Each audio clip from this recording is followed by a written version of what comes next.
আপনি যদি আপনার ইষ্টকে ভালোবাসেন, প্রেম করেন, 16 আনা, আমি গ্যারান্টি দিচ্ছি সমাজে, ইউটিউবে, বিভিন্ন জায়গায় লড়াই করতে হবে না। শ্রীকৃষ্ণকে, শ্রী চৈতন্যকে, শ্রী রামকৃষ্ণ পরমহংসদেবকে, যিশাসকে, মোহাম্মদ রসুলকে, শ্রী শ্রী হরিচাঁদ ঠাকুরকে এসব ভাবতে হবে না।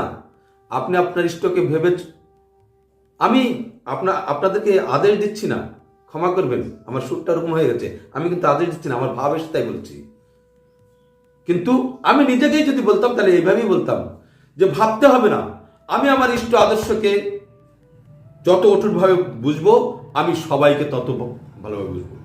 ঠাকুর অনুকূল চন্দ্র, যদি আপনাদের মধ্যে মনের মধ্যে যদি প্রশ্ন থাকে ঠাকুর অনুকূল চন্দ্র কি ভগবান, তাহলে আপনি আপনার ইষ্ট আদর্শকে 16 আনা ভালোবাসুন, তার পথে চলুন।